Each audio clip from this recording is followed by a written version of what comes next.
से पंचायत और नगर निकाय चुनाव का इंतजार किया जा रहा है और अब पंचायत और नगर निकाय चुनाव को लेकर खुद निर्वाचन आयोग की ओर से एक बड़ा अपडेट दिया गया है।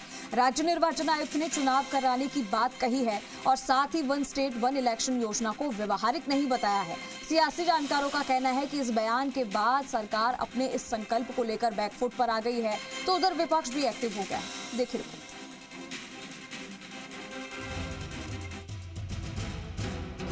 राज्य निर्वाचन आयुक्त का बयान, पंचायत और निकायों के होंगे चुनाव, अब नहीं होगा वन स्टेट वन इलेक्शन, सरकार के संकल्प पर संकट, बयान के बाद विपक्ष भी एक्टिव।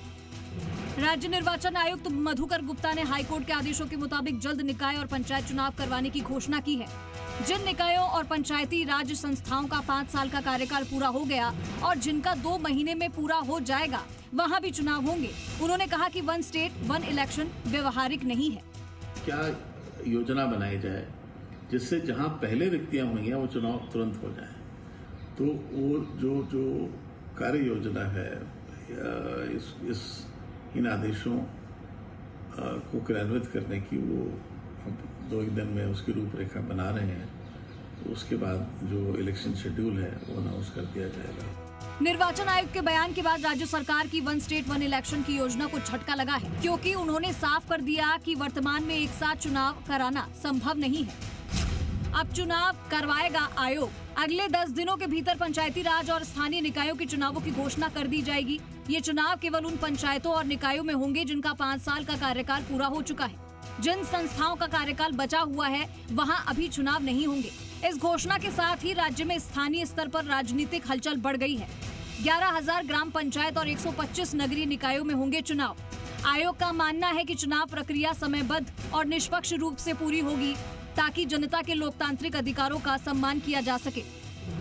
चुनाव आयुक्त के इस बयान के बाद भाजपा की उस रणनीति पर सवाल खड़े हो गए हैं जिसमें वन स्टेट वन इलेक्शन को प्रमुख चुनावी संकल्प के रूप में जनता के सामने रखा गया था। रही बात पंचायत राज की और माननीय राजस्थान उच्च न्यायालय का जो निर्णय आया है वो भी पंचायत राज को लेकर ही आया है। मैं अभी पहले भी अनुरोध कर चुका हूँ कि आज हमने राजस्थान उच्च न्यायालय से निर्णय की प्रमाणित प्रतिलिपि मंगवाई है। प्रतिलिपि प्राप्त होने के बाद उसका अध्ययन करके उसका विधिक परीक्षण करवाएंगे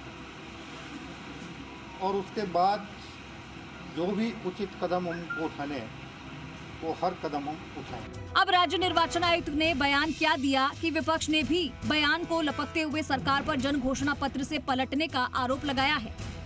अब देखना ये होगा कि सरकार अगले 10 दिनों में चुनाव कार्यक्रम घोषित होने से पहले क्या रुख अपनाती है और वन स्टेट वन इलेक्शन को लेकर अपना पक्ष किस तरह से स्पष्ट रखती है। ब्यूरो रिपोर्ट, जी मीडिया।